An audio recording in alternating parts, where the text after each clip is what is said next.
Assalamualaikum warahmatullahi wabarakatuh. Perkenalkan nama saya Nur Rasid, NIM 0495335544. Di sini saya akan mempraktikkan tugas 2 dari mata kuliah pemrograman berbasis web, di mana pada tugas 2 kali ini di sini terdapat dua buah file ya, itu ada data bahan aja. Soal tugas 2 saya sudah mendownloadnya. Kemudian pada soal tugas 2 ini kita diminta untuk membuat sebuah aplikasi website sederhana untuk pemesanan bahan ajar di universitas terbuka, yang mana di sini membuat aplikasi website berbasis Vue.js sebagai framework yang digunakan sebagai sepanjang pengerjaan, dan data-data yang dibutuhkan tidak dibaca melalui database tapi melalui JS file sebagai dummy data yang akan dilampirkan bersama dengan tugas. Kemudian di sini disuruh membuat dua halaman website ya yang perlu dikembangkan, yaitu ada halaman stok bahan ajar dan tracking delivery order atau DO. Di halaman stok bahan ajar ini menampilkan stok bahan ajar untuk seluruh daerah. Di sini bisa bebas menggunakan table list. Terus bentuk lain menampilkan list data dalam jumlah banyak dan memiliki data-data field. Kemudian di sini disuruh menampilkan daftar stok bahan ajar yang terdiri dari kolom data field ya, yang mana ada kode mata kuliah, nama mata kuliah, terus di sini ada kode, judul, kategori mata kuliah dengan kategori UT daerah dengan UPI lokasi rak, kemudian ada jumlah stok bahan ajar dengan kuantiti, jumlah stok safety bahan ajarnya, safety dan status catatan. Oke, kita mulai ke codingannya. Untuk di codingannya di sini kita bisa melihat ini untuk data yang telah disediakan di data bahan ajar.js tadi yang telah di awal kita lihat tadi itu. Kemudian kita running terlebih dahulu. Sebelum itu kita masukkan ya, di sini kita masukkan akun.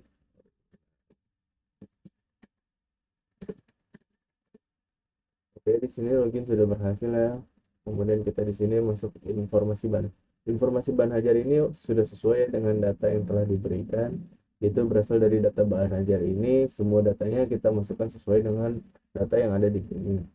Kemudian setelah itu informasi bahan ajar kita di sini bisa lihat dari kode, judul, kategori, PBJJ, lokasi rak, harga, jumlah, status, kuantiti, catatan. Di sini sudah sesuai. Kemudian untuk codingannya bisa dilihat di sini ya. Di sini untuk data formnya di sini sesuai data, kode, judul, kategori, UPJJ, lokasi rak, harga, stok dan catatan HTML. Ya, oke, di sini sudah sesuai. Kemudian yang selanjutnya kita di sini terdapat fitur untuk mengedit stok data bahan ajar. Fitur untuk mengedit stok bahan ajar. Oke, ini untuk codingannya ada di sini, mengedit stok bahan ajar. Nah, di sini nih, di sini untuk edit item untuk stok bahan ajar, di mana di sini bisa dilihat ada judulnya, kategori, PBJJ, lokasi rak, dengan harga, kuantiti dan catatan. Ini di sini ya untuk ininya. Oke, dan di sini juga kita bisa lihat itu ada hapus bahan ajar, di mana apabila data yang telah kita edit tadi itu tidak yakin atau ingin tidak sesuai lah ibaratnya karena ada kesalahan, di sini kita bisa menggunakan dengan hapus bahan ajar. Di sini ya nih hapus bahan ajar tadi, kalau ini untuk yang mengeditnya. Kemudian yang selanjutnya itu ada terdapat fitur untuk melakukan filter dan short data shock. Silakan bebas menggunakan elemen select radio checkbox. Terus terdapat filter stok berdasarkan UT daerah. Filter UT daerah di mana terdiri pilihan dari seluruh daerah konsep UT daerah. UPBJJ list. Kemudian di sini ada kategori mata kuliah. Untuk filter stok berdasarkan UT daerah dan kategori mata kuliah. Di sini kita lihat filter berdasarkan di sini ya, berdasarkan Tipe daerah dan kategori mata kuliah. Karena contoh misalkan gini, berarti untuk kategori di sini mata kuliah wajib ya seperti ini. Kemudian untuk codingannya di nah, di sini untuk memfilter PBGJ terlebih dahulu sebelum menampilkan kategori. Jadi di sini kan untuk menampilkan UT daerah terdiri dari UT daerah, seluruh UT daerah, daftar setiap UT daerah. Itu yang ini di sini ada Jakarta, Surabaya, Makassar, Padang, dan Pasar. Kemudian kategori mata kuliahnya di sini kategori mata kuliah kalau untuk di Jakarta mata kuliah wajib, untuk di Surabaya ada mata kuliah praktikum seperti itu. Kemudian terdapat filter yang hanya menampilkan jumlah stok quantity kurang dari jumlah safety stok, safety dan jumlah stok sama dengan kosong untuk menjadi daftar yang dapat mengingat untuk melakukan reorder. Jadi maksudnya itu seperti di sini kita misalkan untuk semuanya ya, di sini terlihat nih di sini jadi untuk menampilkan stok menipis atau kosong. Nah seperti ini. Jadi untuk dia filter stoknya kurang dari jumlah safety-nya yaitu kurang dari 10 ya. Jadi 10 itu udah tanda aman, dan kalau di bawah 10 itu menipis, kalau di atas 10 itu aman dan termasuk 10-nya, dan kalau 0 itu kosong gitu. Ya, ini untuk yang filter PBJJ untuk stok yang menipis ini nih. Dan untuk yang ininya dia kalau misalkan dia 0 itu kosong, dan kalau di bawah safety-nya itu dia akan menampilkan menipis, dan apabila lebih dari safety-nya itu dia menampilkan aman seperti ini. Kemudian selanjutnya itu terdapat fitur short yang mengurutkan berdasarkan judul, stok, dan harga. Fitur short, oh ini urut berdasarkan judul, dia dari judulnya ya, dari abjad yaitu dari sini, kemudian dari jumlahnya itu dari terkecil hingga terbesar, kemudian untuk harganya juga dari terkecil. Kemudian yang selanjutnya terdapat fitur yang dapat di set ulang atau reset ya, ini seperti yang kayak tadi, ini kita men-setting ini untuk reset. Di sini untuk codingannya reset filter.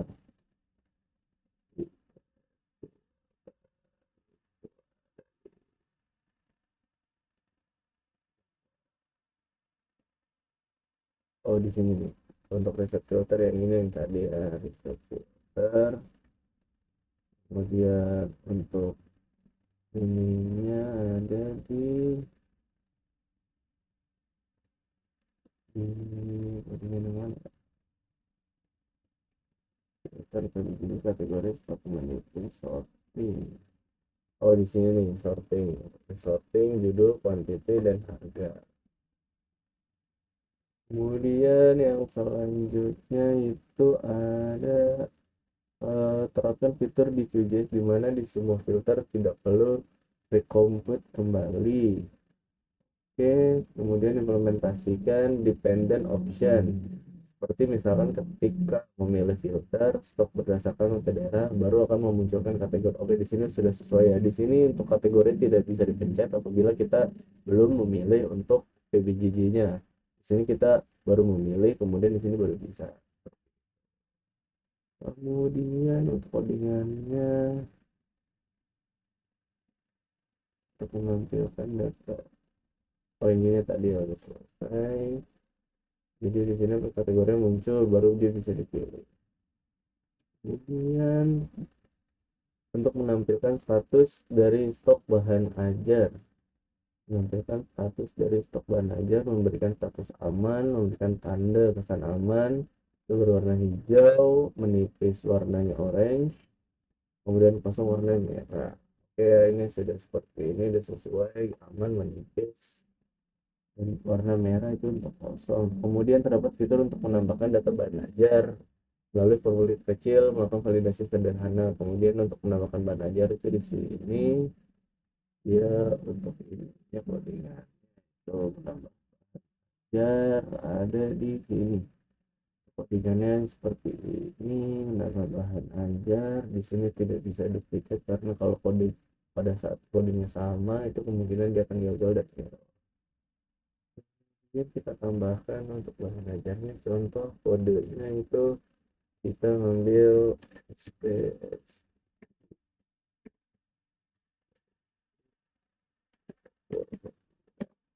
saya pemrograman, dan kategorinya mata kuliah praktikum. Di sini lokasi arahnya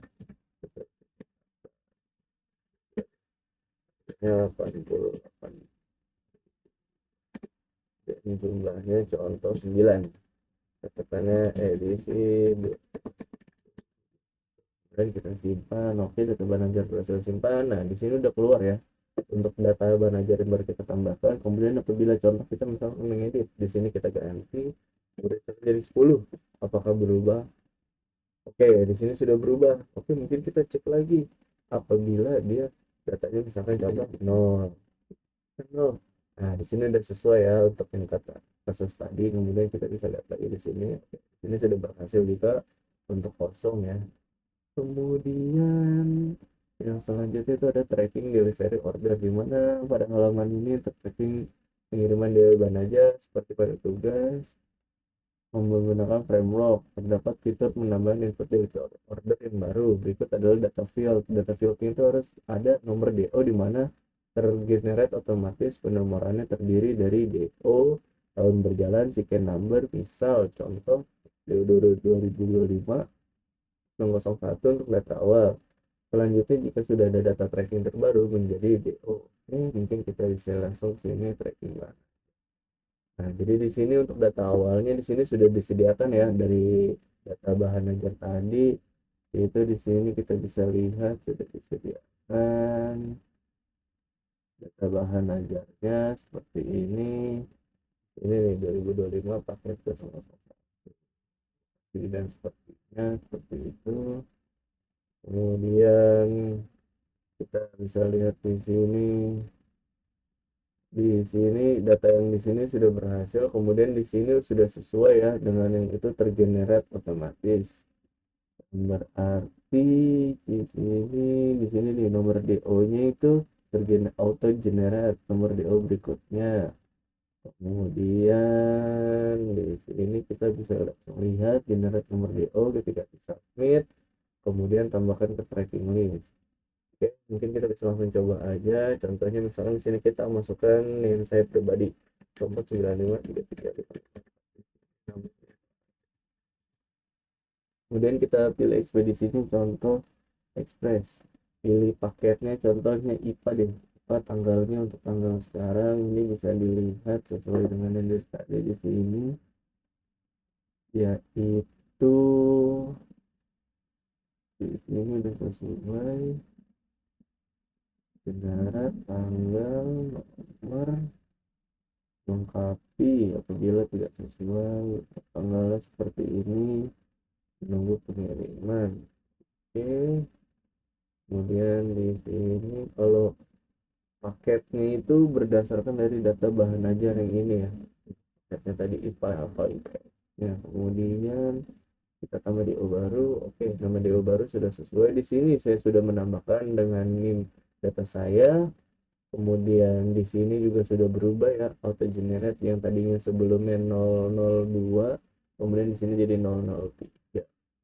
Kemudian terus di sini NIM diisi secara manual oleh pengguna, nama diisi secara manual oleh pengguna, ekspedisi dipilih oleh pengguna berdasarkan data pada OPWJJ list. Paket bahan ajar dipilih oleh pengguna berdasarkan paket, gunakan elemen select. Kemudian setelah memilih paket bahan ajar di bawah elemen. Oke, tanggal kirim manual dengan fungsi date, mengambil data local time. Oke, kemudian total harga diambil dari data array. Oke, kita bisa lihat ya sudah sesuai seperti ini. Oke ya, untuk menu data date. Kemudian yang selanjutnya itu kita bisa lihat strukturnya itu seperti ini untuk tugas 2 indeks. Oke, di sini juga strukturnya udah sesuai. Oke, mungkin itu saja dari saya. Kurang lebih mohon maaf. Wabillahi taufiq wal hidayah. Wassalamualaikum warahmatullahi wabarakatuh.